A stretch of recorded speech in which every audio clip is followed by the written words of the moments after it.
Ciao a tutti, io sono Mirko e oggi vediamo il modulo FrSky R9M Lite Pro. Vedremo sia le sue principali caratteristiche che come fare l'aggiornamento firmware. Oltre il modulo vedremo anche la ricevente R9MM8 e tutte le caratteristiche che ci mette a disposizione.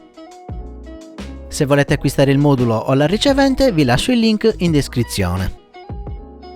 Per quanto riguarda il modulo, notiamo subito che nella confezione abbiamo scritto FCC 900-930 MHz. Questo dato è relativo all'antenna che lavora in maniera ottimale con quelle frequenze, quindi con il firmware FCC. Per quanto riguarda il modulo, possiamo scegliere senza problemi se usarlo con FCC o LBT. Nel caso volessimo usarlo con LBT, sarebbe opportuno prendere l'antenna corrispondente. All'interno della confezione troviamo il modulo, un'antenna Super 8 ed il manuale di istruzioni. L'R9M Lite Pro è un modulo long range a 900 MHz, pensato per le radio con l'alloggio moduli Lite, come la X-Lite o la X9 Lite. Questo modulo non è compatibile con radio con alloggi standard, come ad esempio la QX7. Il modulo R9 ha il case in alluminio per garantire maggiore dissipazione quando viene usato ad alte potenze. Infatti possiamo scegliere tra 10, 100 o 500 mW costanti o 1 watt adattivo. Quando scegliamo 1 watt il sistema farà variare la potenza tra 100 mW ed 1 watt a seconda del segnale RSSI. Il mio consiglio è di usare 1 watt adattivo se dovete fare long range, magari con un'ala fissa. Se usate il modulo con un drone FPV e non percorrete lunghe distanze, allora scegliete una potenza costante come 500 o 100 mW. Il modulo R9M Lite Pro funziona solo con il firmware Access. Per quanto riguarda la compatibilità con le radio, non è necessario che la nostra Taranis supporti questo protocollo, infatti possiamo usarlo tranquillamente con il primo modello della X-Lite, che ha il vecchio modulo XGT. Per quanto riguarda le riceventi, possiamo abbinare questo modulo a qualsiasi modello FrSky a 900 MHz. L'importante è che la ricevente sia aggiornata con il firmware Access. Dopo aver montato il modulo sulla Taranis, possiamo iniziare subito con l'aggiornamento firmware. Andiamo nel sito FrSky alla pagina del modulo, vi lascio il link in descrizione. Clicchiamo su Access Firmware e scarichiamo l'ultima versione disponibile.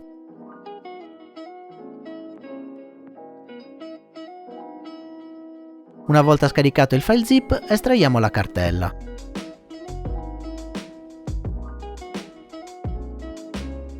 All'interno della cartella troviamo 3 file, vediamo di capire meglio di cosa si tratta consultando il file leggimi.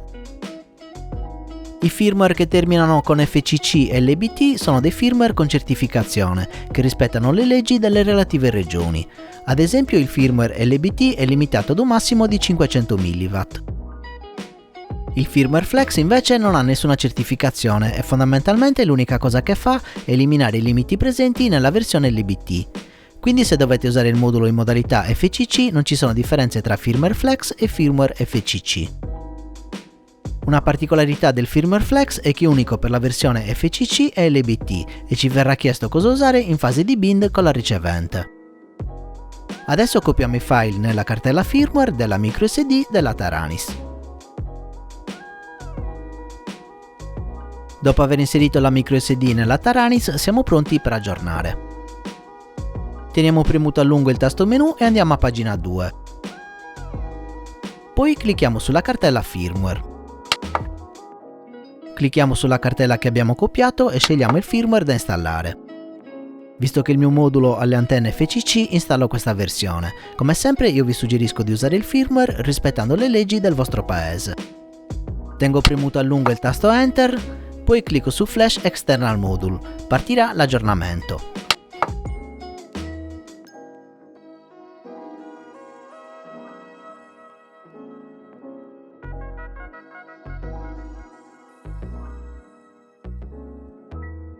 Perfetto, il modulo è aggiornato. A questo punto passiamo alla ricevente, come abbiamo detto questo modello è la R9MM8. Il suffisso 8 sta per Over the Air, questa caratteristica permette di fare l'aggiornamento firmware della ricevente via wireless, senza bisogno di collegarla alla Taranis come avviene con le altre riceventi.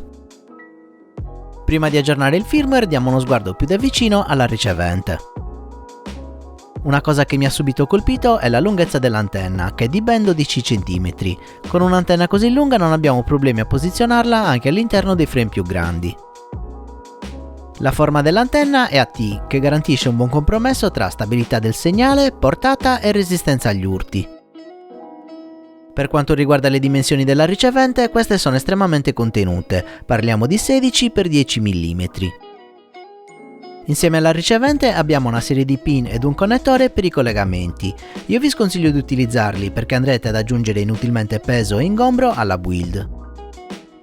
Il mio consiglio è di installare direttamente i cavetti GND 5V ed S-Bus direttamente alla scheda e proteggere tutto con il termorestringente.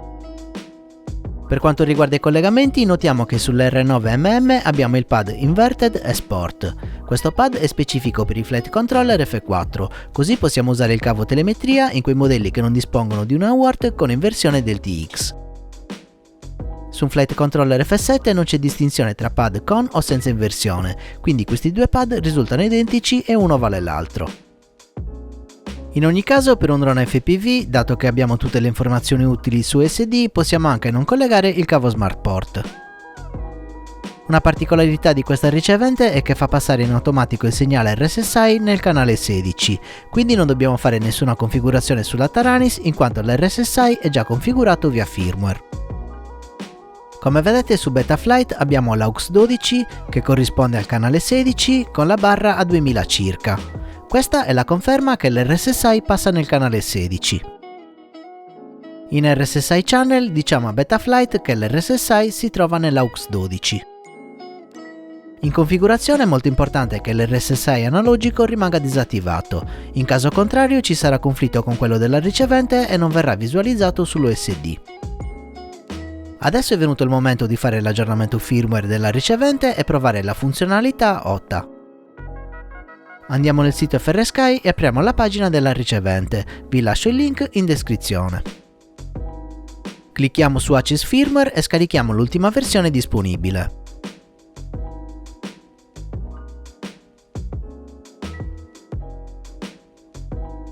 Estraiamo la cartella che abbiamo appena scaricato.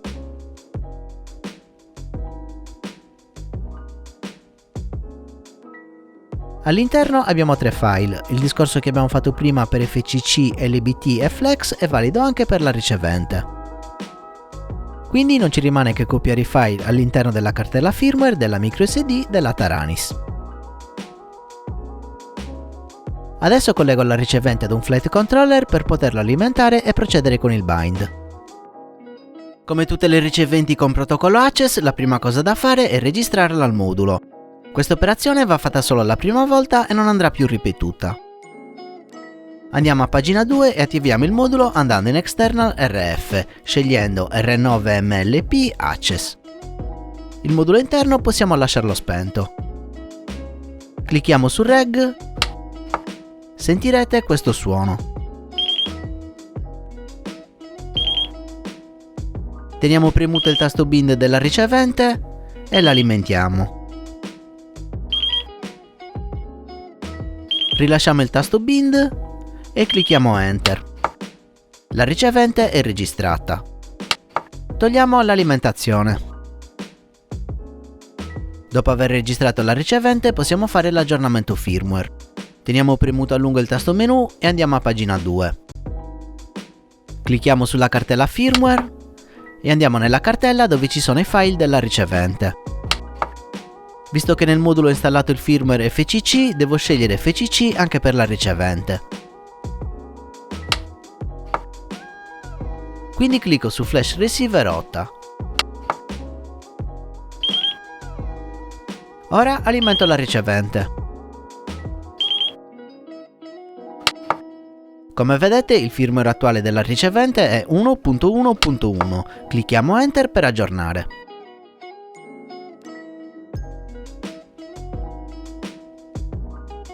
Perfetto, l'aggiornamento è riuscito. Adesso procediamo con il bind della ricevente. Clicchiamo il tasto menu e andiamo a pagina 2. Andiamo sul receiver 1 e clicchiamo BND. Alimentiamo la ricevente e clicchiamo Enter. Il bind è fatto, come vedete è semplicissimo. Con il nuovo sistema ACE-SOTA, FrSky va a colmare il gap con TBS, proponendo un sistema molto user-friendly e ricco di funzionalità. A conti fatti dobbiamo premere il tasto bind solo per fare la registrazione, dopo non avremo più bisogno né di premere il tasto bind né di scollegare la ricevente per aggiornarla. Questo si rivela estremamente comodo in quanto una volta montata la ricevente nel drone non abbiamo più bisogno di smontarla. Quando si parla di moduli a 900 MHz il paragone con il TBS Crossfire è d'obbligo, ma io su queste due radio non lo prenderei nemmeno in considerazione. Questo perché questi modelli non sono studiati per accogliere i moduli di dimensioni standard e siamo costretti a ricorrere a modifiche o adattatori, andando a snaturare la fisionomia della radio. Se proprio pensate di non poter fare a meno del Crossfire e lo volete a tutti i costi, allora mettete in conto di prendere una radio adatta, evitando di fare modifiche dall'aspetto discutibile. In conclusione consiglio il modulo R9M Lite Pro a tutti quelli che vogliono avere maggior range o un segnale più forte sulle loro X-Lite o X9 Lite. Questo modulo infatti è studiato proprio per questi modelli, in modo da sfruttare il particolare alloggio di cui dispongono. Questa era la mia recensione del modulo R9M Lite Pro. Se vi è piaciuto il video lasciatemi un mi piace, iscrivetevi al canale e attivate la campanella per non perdere i prossimi video. Se volete supportarmi vi ricordo di acquistare questo o altri prodotti attraverso i miei link, trovate l'elenco in descrizione. Potete supportarmi anche su Patreon cliccando il link a fine video.